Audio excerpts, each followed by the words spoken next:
kita akan menjadi sama seperti orang-orang yang ada di sekitar kita. Kita sudah sering mendengar hal itu ya, bahwa kita akan menjadi sama seperti orang-orang yang ada di sekitar kita. Untuk itu di Lukas 5 pada saat itu ada sebuah kisah bagaimana Yesus ada di sebuah kota, dan ketika Yesus ada di sana dia mengajar di dalam sebuah rumah, dan katanya ada begitu banyak berbondong-bondong orang datang untuk mendengarkan dan melihat bagaimana Yesus melakukan mujizat dan mengajar pada saat itu, sehingga tempat begitu penuh sesak. Tiba-tiba ada sekelompok orang datang menandu seseorang yang lumpuh dibawa oleh 4 orang temannya, dan mereka melihat udah nggak ada lagi yang bisa masuk, udah nggak bisa, tempat udah begitu sesak. Tapi mereka nggak berhenti di situ, Bapak Ibu. Mereka naik ke atap, mereka bongkar atap, dan dikatakan mereka menurunkannya orang lumpuh tersebut tepat di depan Yesus.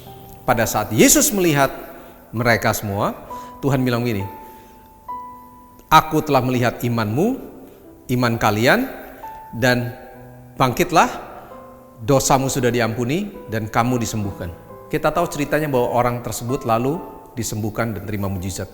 Bapak Ibu Saudara sekalian, seperti apa orang-orang yang ada di sekitar kita? Apakah orang-orang yang membawa kita dekat kepada Tuhan? Seringkali kita adalah si lumpuh tersebut. Kita mempunyai kelemahan. Kita memiliki yang namanya masalah dalam hidup. Apakah ada orang-orang di sekitar kita yang membawa kita untuk dekat kepada Tuhan?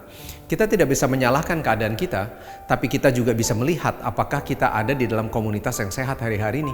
Sebab apa yang mereka lakukan, apa yang orang-orang lakukan di sekitar kita, tentunya akan bisa membawa kita lebih dekat kepada Tuhan, sehingga kita banyak menerima kemajuan-kemajuan iman, bisa bertumbuh di dalam iman.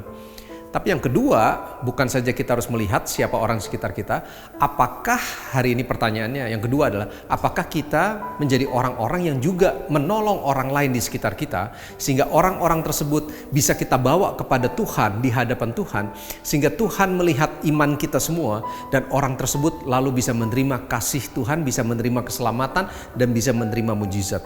So, 2 pertanyaan ini, refleksi ini menjadi ingat-ingatan buat kita untuk kita terus bisa maju di dalam Tuhan. Kita memerlukan komunitas, tapi juga kita harus menjadi komunitas yang bisa menumbuhkan orang lain. Selamat untuk terus menjadi berkat. God bless.